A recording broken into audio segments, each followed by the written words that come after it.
All right.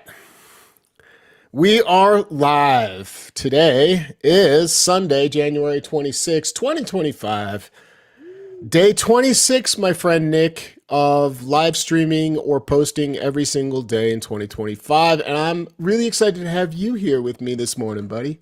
Oh, I'm happy to be here, bud. Got my coffee. Nice. I was just telling Nick that I literally just spilled an entire cup of coffee all over my whole desk about 15 minutes ago and spent about another 15 minutes cleaning it up. So I'm on the water at this point. Well, we'll just pretend this is my Yeah, coffee. man, that's Now, rude. maybe we should address the title of the video just briefly. Uh, for the sake of understanding what's going on here, I am Cookies and Nick is Wait. Buds, and you might be thinking, "What the heck?" Well, let me show you, folks. I'm gonna pull up on my phone before I do anything else. Yeah, oh yeah, I'm gonna show them. See if I You can- might not know it. I'll block your number so they can't see your number.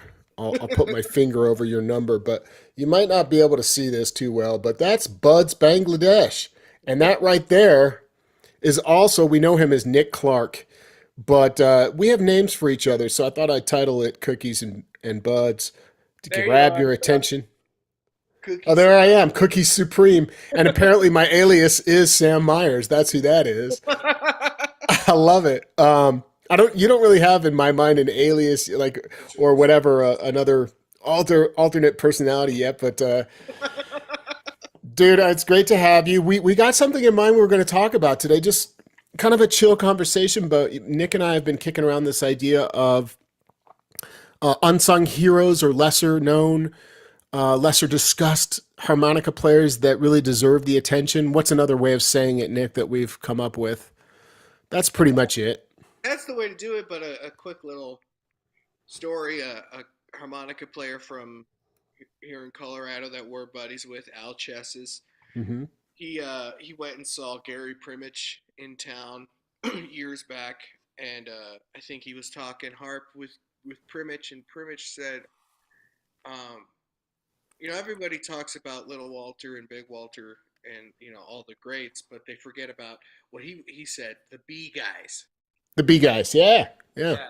Yeah, And what's funny about the term the B guys is that most of you know this, but that usually is referring to the tier down from the A guys, right? But really, in my mind, some of what we're calling and what he was referring to as the B guys are really A guys. yeah, absolutely. In a sense, in their playing ability, maybe not in their recognition, though, that they didn't receive fully. So we've got a list of a few players in mind. I've kind of jotted them down, but we've been talking about this now for like months, actually, if it goes back for a while, which I Yeah, think if you like the topic today and you start to get into it, you're going to learn a lot about some players, hopefully, and some new names. But this could become a class down the road where we examine some of these players, right, Nick, and kind of talk about their playing and hopefully bring a fresh light to them as artists because they deserve it. So, number one on my list, man, is Sam Myers. yeah, man. I mean, so much so he's your as Yeah. you call me. I mean, we talk about that guy every day. If we're on the phone, we at least mention Sam Myers. Or we have a couple imitations that Yeah, we you will do an impersonation. I'll save y'all. Yeah, yeah. I won't go there. Um,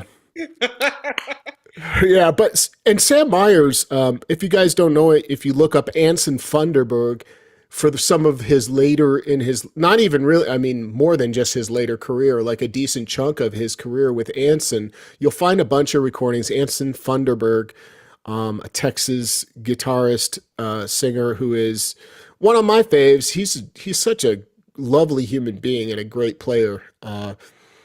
So Sam, he actually not only worked with Sam, but was extremely close with Sam and really helped care for Sam. You know, as Sam Yeah. got older, and there's so many stories. But one thing I can say for sure is that going back to Sam Myers, is that Sam, the standout for me, Nick, is like here's a guy that no one's talking about who. First of all, his singing and his Yeah, songwriting is yeah. amazing. You I got to mean, dig into his old stuff too, his whole collection.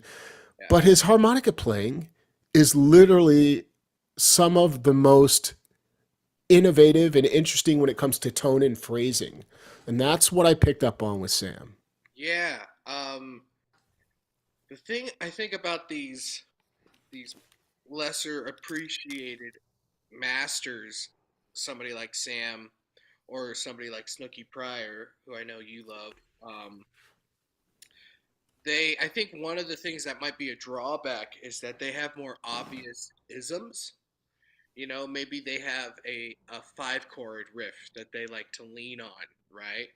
And what I think sometimes is people will hear an ism quicker and Yeah. they will kind of write somebody off. And Yes. another story that Michael Rubin told me is that he went to go see Sam Myers with a harp player buddy, and the harp player buddy was like, "Man, you like this? Like he's playing the same thing over and over." And Michael Rubin was like, "What are you talking about?" he's like he's like Yeah. he's insanely creative. He's like this is some of the best harmonica I've ever heard. And Yeah. so I think sometimes if you might be able to hear somebody's, I don't want to say drawbacks, but maybe their character, like their Yeah. quirkiness. You hear that first, and then you kind of get blinders because when I listen to Sam Myers, I hear somebody who's just completely in tune with his instrument in a way that most people aren't, where he he will come up with something super inventive, but it doesn't feel um, like a calisthenic. It doesn't feel like this Yep. impressive movement. It just feels so flowy. He has And flow. with a guy like Sam, if you listen to the way he sings, he plays in a lot of ways similar to how he sings, the phrasing. And I would add to what Nick said that sometimes you need to listen to a player long enough to really get them. The first couple of passes, you might be intrigued or not. But the more you listen, the more you notice, and then it gives you a fuller perspective of what this player was really all about. Sam is, it's shocking to me that I haven't done a Sam Myers, so there's two things that I'm thinking of now. I haven't done a Sam Myers class. We're talking about a class potentially down the road of unsung heroes or B players. But some of them deserve a feature class. We also kind of discussed that. And he would be one where I would say, absolutely. If you haven't dug into Sam Myers, please start to do that. Write some of these names down. Yeah, Um, as far as recommended recordings, there are early singles, right? Like "Sleeping in the Ground" and "My Love Is Here to Stay," which is kind of way back before Anson. But if there's an Anson record I'd recommend to people, it's I think it's called "Rack 'Em Up." yeah, that's a good one. Great record. It has a Yeah. killer instrumental, which I think is called "Rack 'Em Up," is the instrumental, and "Lemonade" and and then there's another one, another album called "My Love Is Here to Stay." So "My Love Is Here to Stay" and "Rack 'Em Up" might be the two albums to check out Nice. when Sam's playing. Can you raise your volume on your input through Zoom? Somebody's saying it can come up. I was going to mention that. I noticed I didn't think of it until after we jumped on, but if you can just bump it up about 25 to 30%, Yeah. give yourself a boost, Nick. Thanks for mentioning that, Dennis. Good morning to everybody tuning in, by the way, and thanks Thomas and Steve for being here. My YouTube members that are joining, they've got their fancy badges. Welcome everybody. Where's that boost setting? The boost setting. Did you find the volume input? Volume output. Right Click. above that. Yeah, volume output. Right. I don't know why I said input. Just drag that little bar up. How's that? Is that about the same? Kinda. Hello. Hold on. Are you using an external mic today, or are you just using like a laptop or a phone? A What do you got? laptop. Laptop mic? How about how about this? How about that? That's a little better, I think. How Let's about keep going. how about this? That's better. Okay, yeah. That does sound better. So, like, okay, so we're talking about, we got Sam Myers, and then you mentioned Snooky. So I want to go back to Snooky for a minute. He was an Snooky. early hero of yours, right? He was an early here. I found In This Mess Up to My Chest was the first CD that I found.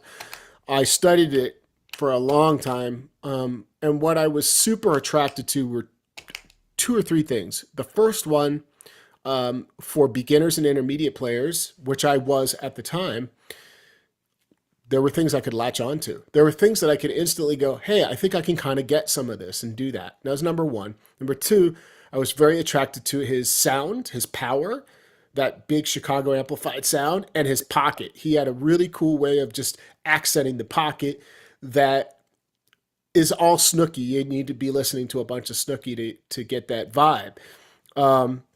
He also played a bunch of high key harmonicas, which I hadn't heard a bunch of, like the F and the D, and that came up a lot with Snooky in his playing. But it didn't sound shrill, Nick. I was like this sounds good. So, Yeah. what were the takeaways for you from Snooky? So yeah, so he has those isms, right? You talk about that the Snookyism of coming out of the four chord. He always kind of has the same idea for coming out of the four chord, with the shake, right? And Yeah, yeah, that. So at that point, I'm like actually into people's isms, like their yeah, character things. I actually like that. It feels like it feels very friendly and inviting, you yeah, know. Um, but then what? Because of that, you kind of relax, and then they'll do something. Snooky will do something that makes you go, "Wow!" You hmm know. You kind of relax too much, and then he'll play something that comes so out of left field that you go, "That was incredible!" Right? right, And so being laid back and unassuming is kind of a great approach because it's inviting for a listener, yeah, right? And then yeah, throw a little something in, they'll go like, "What?" You know what I mean? And it's more endearing, and there's a connection that develops quicker, I yeah. think.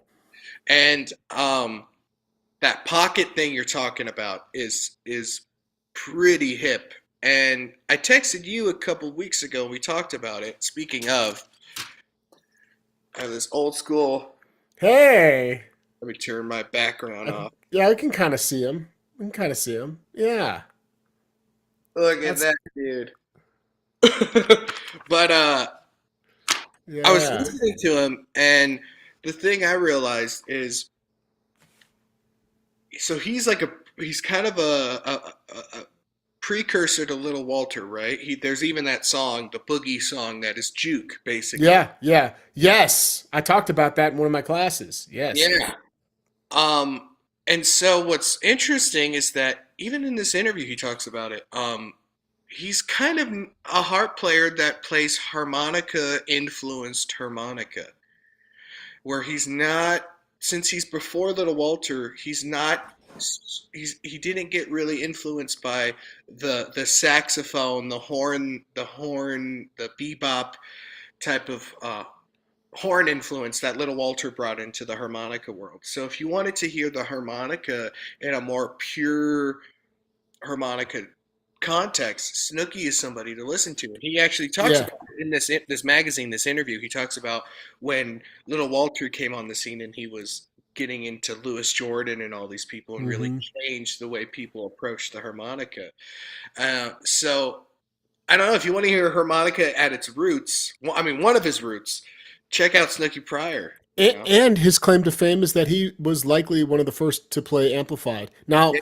there's a whole discussion on this that Little Walter was first, and then Snooky's like, "You crazy? I was first." He was known for saying that.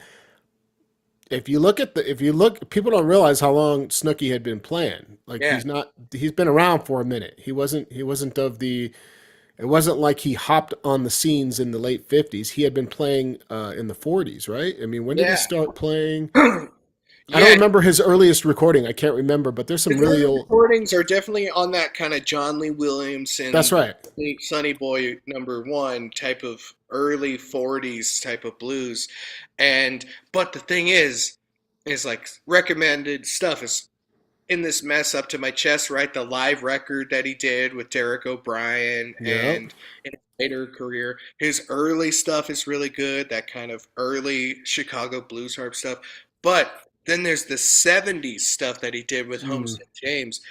And some of the grooves and ideas that those guys came up with for their songs are amazing. Like Snooky Pryor, I think somebody might just see him as like an elder statesman, but he was kind of pushing boundaries the entire time he was playing, putting Chicago blues in a lot of different contexts. I think he, yeah. yeah, again, like Primmich says, you spend so much time with like the known greats that you forget about these guys, and now you spend most of your days listening to these guys. It's crazy. Well, I mean, because yeah, we spend so much time, like you're saying, like everyone knows who Sonny Boy Williamson one and two is. Everyone knows the name Little Walter and James Cotton and Junior Wells, and the list goes on. But what we're doing here today, and we're going to keep moving for the sake of time. I just didn't tell you this, but I have a commitment at 10 a.m. So I Yeah. will Mountain Time. So for those wondering, so in like approximately 25 minutes, I'll have to jet. But Lazy Lester. Lazy Lester. Now, more people have heard of Lazy Lester, but Yeah. here's my question to you if you're listening. How much listening have you done to Lazy Lester and digging into the collection? Maybe you're familiar with some of the Excello. Maybe you've heard some of the classic hits, but what have you done beyond that? Let me ask you this, Nick. What is your favorite top two Lazy Lester albums? And what's your biggest takeaway from Lazy Lester? Yeah, so my top ones would be the Excello collection, so you get Yeah. all the Excello stuff.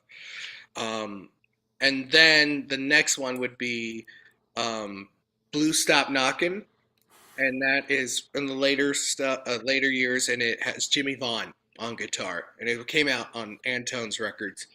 Um, and my biggest takeaway is those Swamp Pop guys are just that, man. They're swamp pop, right? It's like those Excello records are so interesting because the singers, the people tend to be blues singers, blues guitar players, blues harp players.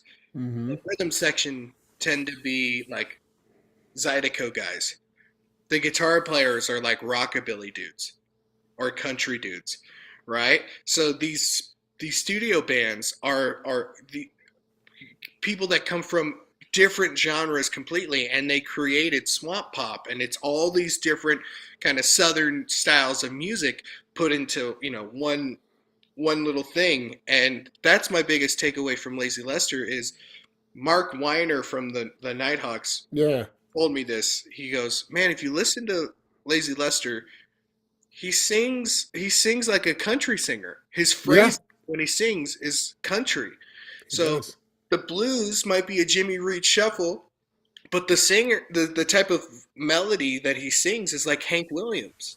Hmm. And the same thing with his harp playing. It's like it has a Zydeco influence, it has an accordion influence, Mm-hmm. there's a country influence, and he's we're so focused on making things rough and bluesy and kind of lean on the minor pentatonic. Lazy Lester is a king of the major pentatonic, right? Where you get stuff like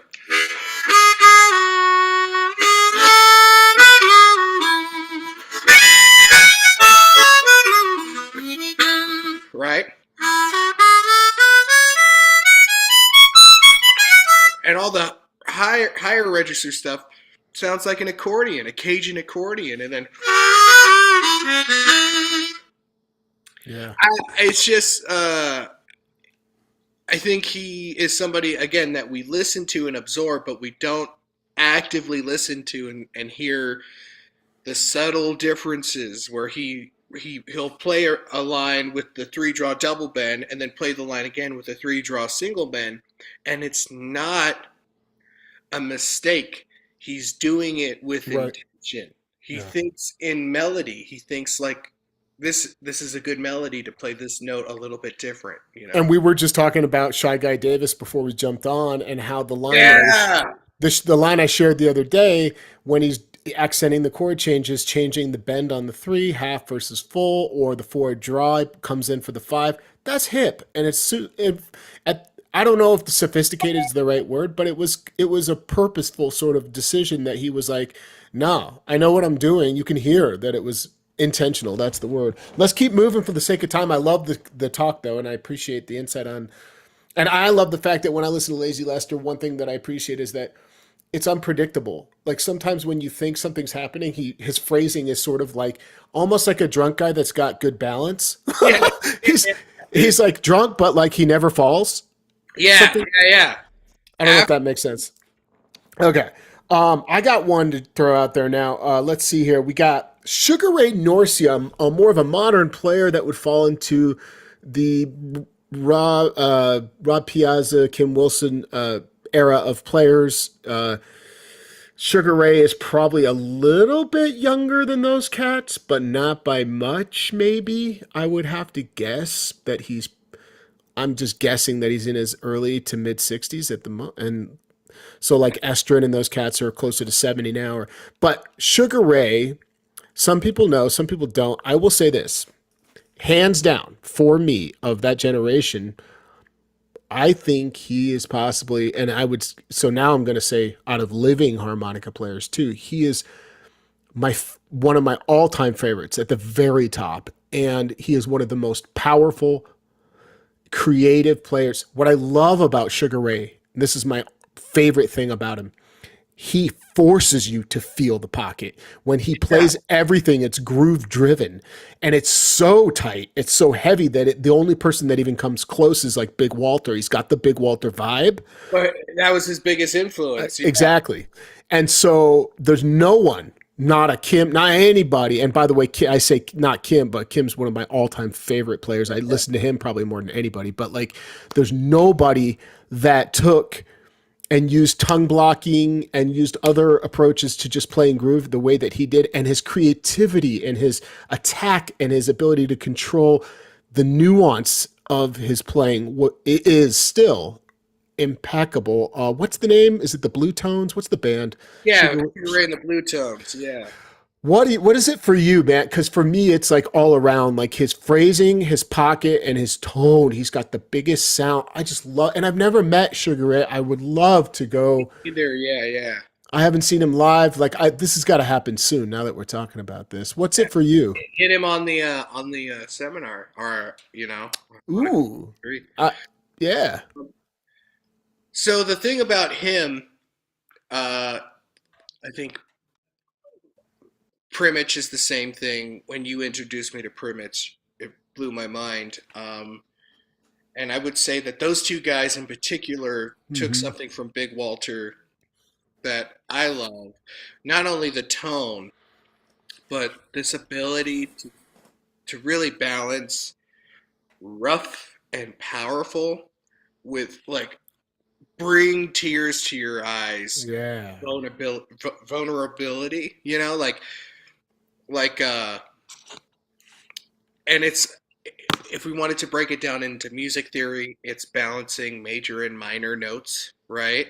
Kind of you can't really determine, is he playing major, is he playing minor, right? That's like the music theory. But when I was listening to it as a kid at first, it was just by feeling, and it's this balance between really rough, tough blues with this very kind of sad, lonesome, beautiful, kind of Mm. vulnerable sound. And I think a great example of that sound that he can get out of the harp is "Life Will Be Better." Oh, It's like oh, there's moments where it's tough and it's like punching you in the chest, and then there's yeah. moments where you just want to fall down and cry. Dude, that song is, go listen to that song. It's, I would say it's at the very top for me too. And catch the stuff that when he was playing with Mike Welch. Mike is a Oh yeah, yeah. Rockin' Sugar Daddy with Mike Welch. And the cool thing is that it's a harp band. It's just guitar, drums, bass, and harp. It's so good. Rockin' Sugar Daddy with and There's some great clips on YouTube you can find where they're like at a gig where no one's there and like they're just destroy. It sounds so good. I yeah. remember catching one or two shows where this happened live when I lived in Austin in my early years with Gary Primich and having the moment.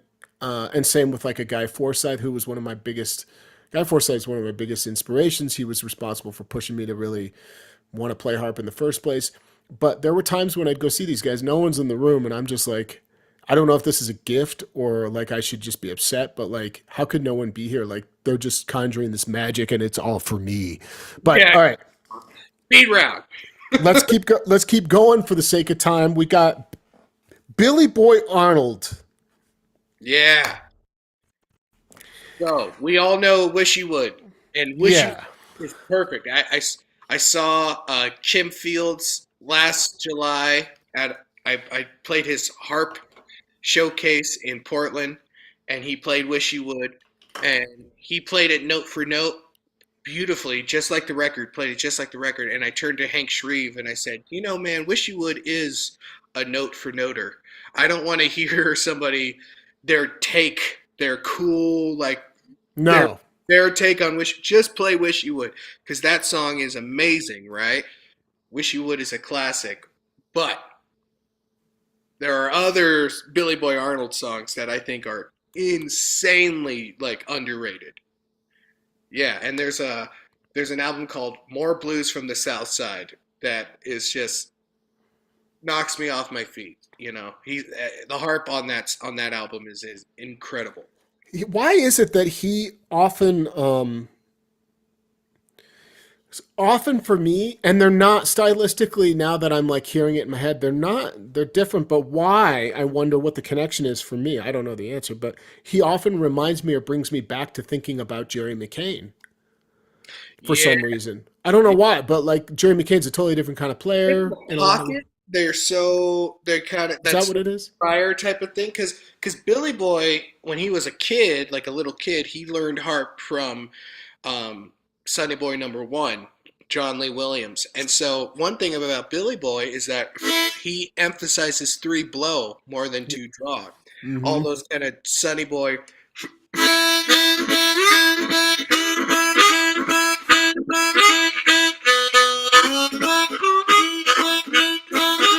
kind of those chuggy kind of rhythmic ideas of bouncing off three and two blow. Yeah. And the cool thing is like a early Chicago pre-war kind of sound, but he puts it in these early rock and roll R&B grooves, right? So there's this kind of really elder statesman style of harp playing being put in like rock and roll, which I think is so incredible, you know? Yeah. And Jerry McCain brought a level of grease to his Yeah. playing that, and I call it grease. It's like this, oh, it just like you hear it and you're like, oh, that is got some stank on it in the best way possible. But it also was very, very well. Like if you listen to what is the one I covered in the Steady? sorry. Was it Steady? Yeah, I covered Steady, and there's one other that's not popping into my head, but Steady's a good example. So Steady, if you don't know this instrumental, I've taught this class. It's you got to learn it. You look at guys like William Clark who loved Jerry McCain. In fact, he played Steady, covered it, and he covered a hell of a. You've heard William Clark's version of Steady. It's Yeah, yeah, yeah. anyway, like, I but made start. a handful of Jerry McCain songs, you know. Well, he and Ding Dong Daddy or Yeah, he yeah. Oh, and then She's Tough, Fabulous That's Thunderbird. right. Yeah.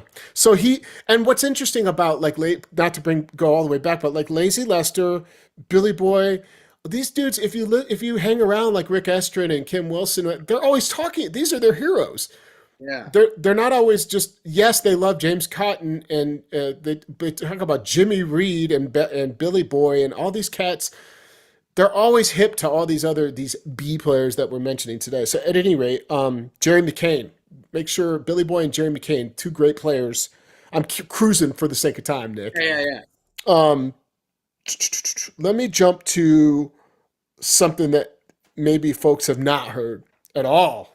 Yeah. Coy Hotshot Love, which I know very little about, but more that song. What was the name of the song that we always Wolf reference? Call Boogie. Wolf Call Boogie was the one that I caught early on, like in year one or two of my playing. Yeah. And I was obsessed. I would listen to it over and over and over because he's a storyteller. It's Yeah. all about this story. And his storytelling is so entertaining that it Yeah. pulls you in. And then you hear his harp playing and you're like, oh God, it almost reminds me of like You know that I can't think of his name, but the guy that oh no, I'm gonna mess it up. The Michael Jackson song where the guy narrates "In Terror and Nights" of the Oh old yeah, school. Thriller. Okay, and Thriller, that guy, the famous guy, Thriller. Yeah, yeah, yeah. but the famous voice, the guy I can't think of Yeah. the actor Vincent or Price. Vincent Price. So it reminds me of like if the tone of Coy Hotshot, yeah, had a voice like narrating, it would be Vincent Price. It would be him, and then he'd come in with this like almost like bones crunching. Like Yeah, man. the tone of his harp is so wet and Yeah, juicy, and like, yeah. and it's so good. It's the tone he gets out of that. It sounds like he's playing like pushing a like taking an old Masco and or Amp some this big that's about to and explode. yeah. So if you don't know Coy Hotshot Love, He has a handful of recordings from Sun Studios, and the coolest thing about him is that he's a amp player, but he plays a lot of country blues, and he'll do those hoops and hollers, the all that kind of right, all that kind yeah, of yeah, stuff. But yeah. with a bullet mic, and he has these kind of horn lines too. So if you want an elevator pitch of Coy Hotshot Love, it's like you're in Sunny Terry. Yeah, yeah. And he had some cool, just the rhythms, the chordal stuff is Oh, just brilliant. yeah, Oh, it's yeah, all that. Yeah. oh, I just love that stuff. And also, You're like, ah! it is that pocket stuff. Which reminds me of like a Peg Leg Sam who was a hobo, Yeah, cruising the trains, more of an entertainer, maybe coming from that perspective of storytelling. yeah. Trying to Uh, sell snake oil and all that. Yeah, yeah. And there's some great stuff that you could probably, it's on YouTube, like biography. You can watch a whole, interviews like that are 30, 45 minutes of following him around on his farm and out in the country. He's What was the drinking line? moon. What was the line? I'm so broke that if I die tomorrow, I have to walk to the cemetery. I'm so broke. If I die tomorrow. He has that. And he's, if you haven't seen if you haven't, don't know what he looks like, he's a character all the way around from his appearance to the way he Yeah. talks and to the way he a rough, plays. he had a rough go. Yeah, but like, what a crazy story. And his harp playing, he's known for playing through his nose and spinning it and around in circles and in Yeah. his mouth. And he's playing all these rhythmic, but also, I don't know how to describe his sound. I Yeah, don't even. man. There's one Peg Leg Sam riff that's comes off the two draw. That's like a tongue articulation. I can't get it. Joe Falisco tried to teach it to me. It's like it's the one thing. It's like my kingdom for this one Peg Leg Sam riff, and it's off of the song "Who Went Out My Back Door," Okay. and I'm not gonna give it away because I don't want anybody to get it before I can. But there's this two draw riff that I hear and I go, "That is the coolest thing I've ever heard." And so Yeah. Big Lake Sam he's got the one riff that's like my carrot on a stick riff. Yeah. Yeah. And it's good to have something that every once in a while you're like, I cannot do this thing Yeah. that I love because it reminds you, stay humble, and it also kind of pushes you to be like, well, I'm going to keep chipping at it even if I don't get it. I've got a couple things like that, and sometimes I hear things I'm like, I can't do that, but I'm like, yeah, but I don't really want to. But other times I'm like, no, no, no, that's a thing. For example, your clip of the fifth position. Now Oh yeah. that was not to go deep into this, but y'all heard me. I should just put it out there. I have now covered two things in the last like 2 weeks of yours. You don't know this. I haven't told you this yet. One of them you know about, the fifth position. I had learned a melody. It was Sugar from Stanley Turrentine. And I was like, yeah, I play fifth position, but I don't. I certainly have never tried to improvise until Nick's clip that he posted. Be sure to subscribe to his YouTube channel where he's playing a slow blues and it's the heaviest stuff and it's all in fifth. And when I heard it, I went, what the, why am I not doing that? And so now I'm on the deep end. I've been messing with fifth. It's like starting over and it feels amazing. So there's that. And the other thing I shared with them is let's see if I can remember it.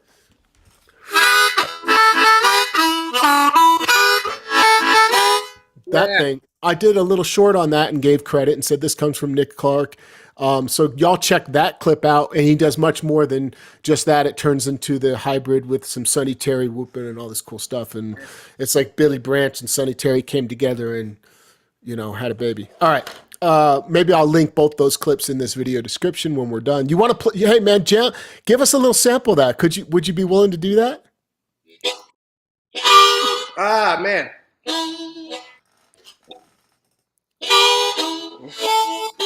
No, I think didn't you just go? Wasn't it just? Wasn't it? Wasn't it something like that?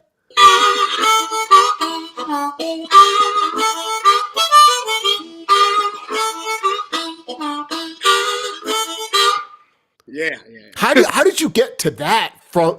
No, how did you take that and get to the like hoo ha and all the Sonny Terry stuff where he's whooping? It started with Coy Hotshot Love, the idea of putting There you Little go. Walter and Sonny Terry together, and then I was like, what does that sound like with Billy Branch? What does Sonny Terry sound like with Little Sonny? Give me a sample of the Sonny side, the Sonny Terry side of that kind of thing. How you integrated it. So it's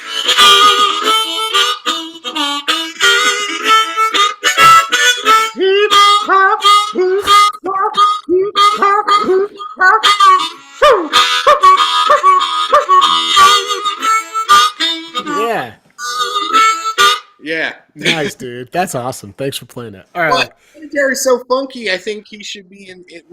He should be our go-to when we're trying to play a funky groove, right? Just kind of Oh sit man, and try to get the Sonny Terry. that there's that one lick from Billy that I always come back to that I learned so early on. That listen. Yeah.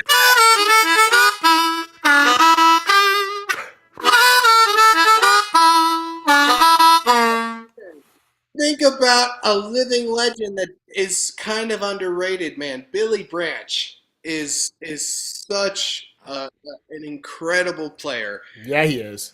jaw-droppingly amazing, and in the harmonica community, we don't really talk about him too much, and we should because he's incredible. Some of my favorite stuff that I stumbled upon later was the stuff with Kenny Neal, the acoustic stuff. I don't remember the name of that album that they really. It's a joint thing, but maybe Kenny released it, and it's brilliant. It's kind of like when I heard Big Jack Johnson and Kim Wilson doing the barbecue session. Yeah, It was like hearing Kim in a new light. those are perfect back-to-back records. Yeah, yeah. Maybe I can. You guys got to come back and write these names down. I only have a little more time today because I'll be hosting a gold membership Q&A session. You're welcome to hang out if you feel like checking any of that out, Nick. But like we get together and just chat. It's our second one. My membership just started up. Y'all can learn more about that at harmonica123.com. But like you gain access to guys like Nick every once in a while through classes or recordings, and we do Q&As at the gold members level, blah, blah, blah. So that's coming up. Another name before we go is Papa Lightfoot. And I know you're a big Papa Lightfoot fan. Yeah. What was it for you that separated or that made Papa Lightfoot stand out as like a unique player different from anyone else in his time? The tone is just so insane. The tone of the harp and where him and his harp are really blurred because he sang through the bullet mic and played Yeah. the bullet mic. So when that wine, women, and whiskey gonna be the death of me. He's Yeah. into the microphone and then playing the harp. And it's just and he's another guy who you hear the rhythmic chugging and the force, the tone of the harp first, and you go, that's incredible alone. That's amazing. Just that kind of power. And then he'll play a line that really throws you off guard, right? Yeah. And so, but the main thing is just that sound, the tone. He's a tone person that I think of, where it's just like, if you want big, fat, aggressive, Big Walter and Papa Lightfoot, those are the kind of the Wait a minute. I got one that we haven't talked about. that relates, Big John Wrencher. Oh man, yeah, just power. Power and this ability just to force the groove in your face and make you follow where he is. And there was nothing sophisticated. It was just the energy and tone. The energy is a big part because it's like powerful, like you said, but Yeah, then the tone of it too. There's certain players that I feel like what I take away more than anything is the phrasing. And there's other players where it's like, nah, it's all about the tone and shaping sound. yeah, And then there's another player where I'm like, oh, it's this emotional quality I can't even put my finger on what exactly it is. Each player had something a little bit different. yeah. Speed round, just so I don't forget them. Just saying the names: Carrie Bell, incredible. Mm, Uh, yeah, yeah, I listened to a lot of Carrie Bell, man. And Carrie Bell, for me, it was a phrasing thing yeah, and a feel thing. He had an ability to play something where I'm like, why is nobody phrasing stuff like Carrie Bell? yeah, Like, yeah. it didn't, nothing sounded like, and I was listening to all of his albums, not just like the stuff where you hear him collaborating, because there's a bunch of good collaboration. Uh, Big Walter or playing on CDs with Cotton or whatever, but like you go listen to all of his stuff because the chromatic playing and the diatonic playing is heavy. Incredible. Yeah. Um, John Duke Logan is one of my favorites. There's a cool video if you guys want to see a really fun video of two buddies hanging out and playing a gig. Look up John Duke Logan Drive By Love, and the lead guitar player on a cherry red Telecaster is Gary Primich. You can go watch Gary Primich take a guitar solo backing up John Duke. That's awesome. We've all heard John Duke because if we've seen a clip of Roseanne, that's the harp. That's John Duke, right? Hey, more trivia is that also I think Kim Wilson plays a guitar track on the barbecue sessions. I think he's Oh playing yeah, yeah. He played on Go Out Walking. It's and just Big Jack playing and guitar. and Little Walter played guitar and recorded on a few other outside of his own stuff where he played guitar. And I can't remember what the tracks were, who it was with right now. But some of these harp players that we love were great guitar players. Charlie Musselwhite is one Charlie of Muscle, the greatest acoustic blues guitar players you'll ever yeah, know. dude, this conversation has been a blast. Today was fun. Yeah, check You're with it out. bro- you're with Cookie and Buds. I'm Cookies, and that's Buds. Bud, Um, Bud's it's just Bangladesh and Cookie Supreme. Yeah, it's just an inside thing, but now you guys are on the inside, so geez, I don't know if I should have let this cat out of the bag or what, but we sure appreciate you guys. Hey, cookies. I know. I'm gonna get it now. Hey, if y'all are hanging out, give this video a like, please. Check out Nic Clark. Go And ahead. maybe message Ronnie, and after you guys listen to some of these tunes, message Ronnie and say who do you want a class on? To kind of help us out. Let us So want to learn more about. there's two ideas. I mentioned it earlier. One is a kind of a broad, I think I mentioned it, maybe not, but one is a class that kind of dips a little bit into each player, little pieces. And then the other one would be like, hey, a standalone class on like a Sam Myers, one of my all time favorites that we don't talk about enough. I see that coming down the pike, man. So Sam, like a standalone, either one, but yeah, let us know. Email me at info@harmonica123. Maybe a series on all these guys. Maybe a series with Nick. And I say all these guys, but let's talk about an underrated player, Annie Raines. Annie Raines is incredible. Yeah.